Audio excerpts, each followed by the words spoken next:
The average Kenyan goes about their daily life, working and striving to make a better tomorrow. However, in life there are perils and unforeseen circumstances. These are unavoidable, and when they happen, given the low average income of Kenyans, they are left to suffer the consequences. Like the majority of Africans on the continent, most Kenyans are not prepared to deal with these situations, and this is where the notion of insurance comes in. Insurance is meant to protect the individual from unavoidable loss, whether financially or to compensate them personally. The reality of the need to protect oneself from accidents or disasters has to be matched to the perceptions that the average Kenyan has toward insurance. While insurance for a car may be a must, covering oneself in case of injury or illness is often thought to be unnecessary or too expensive, and one often opts to take care of the situation if it arises. Insurance helps one to pay for the unexpected events that are part and parcel of life. This could be compensation for accidents, natural disasters, theft, or illness. The cost that one has to pay for insurance cover may be negligible as compared to the cost of the disaster.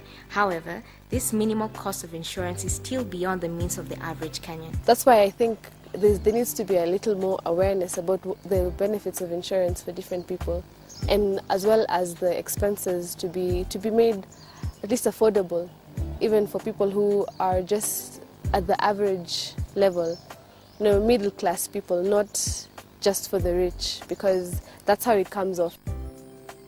Nimeshawahi kusikia, lakini sijapata mtu wa kunielezea nijue maana hiyo insurance ni nini, nijue inachukua kwa muda gani, vitu kama hivyo. Ama nilinishua tuseme redio yangu isiibiwe ama isiharibika na ikaharibika.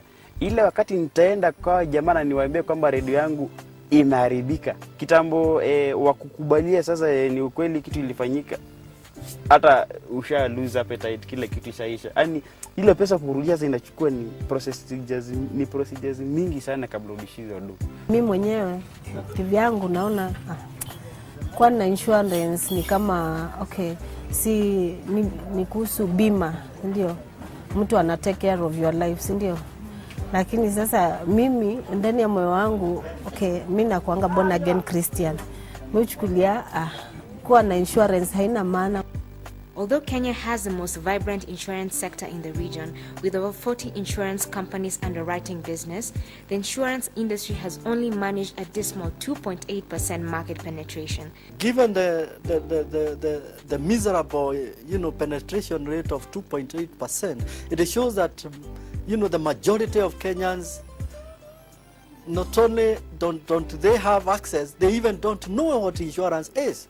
There is a mass literacy about insurance. Very little understanding on the part of the public about insurance, how it works, how it can help. And there has been very little attempt on the side of the various stakeholders in the insurance industry to promote the business of insurance in this market. The low penetration of insurance in Kenya is attributed to very low understanding of risk management, poor marketing initiatives, uninspiring customer care and engagement, and non-existent innovation to cater for the masses. Our insurance industry was fairly developed at the time of independence. So we inherited a very modern infrastructure of insurance at the time. But the tempo for pushing the insurance to the greater public wasn't there.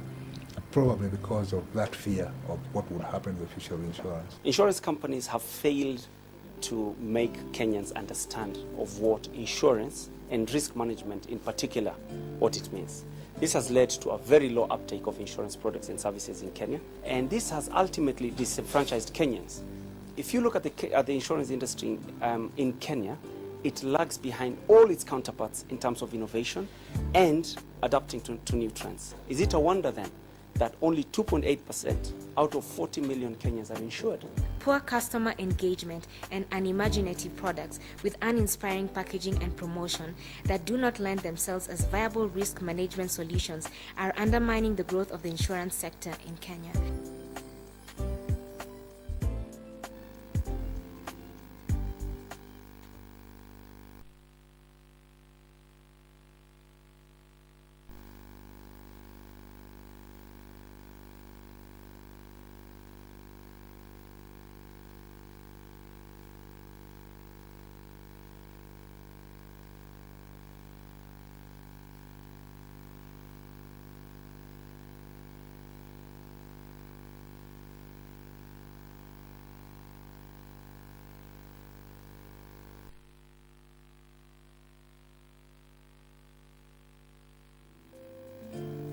The earliest known history of Islamic insurance is generally accepted as having been in the early 2nd century of the Islamic era.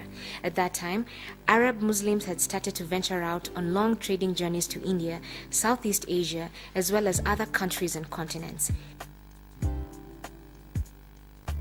Due to the nature of these journeys, they often faced risk of incurring losses owing to natural disasters and other problems such as piracy. Using the Islamic principles of mutuality and cooperation, those Arab Muslim traders eventually agreed to set up and contribute into a fund which would then be used to compensate anyone among them who had suffered losses through any mishap. In the recent past, we have witnessed the emergence of Islamic insurance, popularly known as Takaful. Takaful is an example of how the principles of Islamic Sharia can help to create new socio-economic mechanism based on equity, justice, and fair play. Takaful is an Arabic word that means insurance. The actual meaning of the term is guaranteeing yourself or self-guaranteeing. This is whereby a group of people come together in mutuality and solidarity to guarantee themselves against risk. The Takaful concept is based on the principle of mutual protection and a shared responsibility, as opposed to the conventional insurance model, which basically you transfer the risk through a premium to the insurance company. For example, the conventional insurance model is a model that is mainly based on risk transfer or risk trading. There is, on the one side, the insurer, owned by the shareholders, and on the other, the insured, with a risk. And therefore, the purpose of this conventional insurance scheme is to transfer that risk to the conventional insurer owned by shareholders for a price called the premium. Introduction of Takaful is an example as to how the principles of mutuality and solidarity can help to create a new socio-economic mechanism based on justice and fair play. In the Takaful concept, the relationship between the company and the insured is not one of risk trading, it's one of risk sharing. These people in the Takaful come together so that they can safeguard each other, so that they can protect each other, or indemnify each other in the insurance language against risks or against losses or against misfortunes that can happen to either all or any of them. It's a more friendly model as compared to the conventional insurance, in the sense that it really brings the policyholders that we call here at TIA members into the management of this pool. The objective of the Takaful concept is the upliftment and promotion of welfare of the masses, which lies in safeguarding their faith, their life, their posterity, and property. Indeed, the relationship in a Takaful can be drawn as a triangular relationship. On the one hand, you have a Takaful operator. On another, you have the participants or the members. And the members have a certain amount of risk, cumulative risk that they have gathered. So if you look at that triangular relationship, the relationship between the Takaful operator here and the members is one of agency. The Takaful operator plays the role of an agent to the members.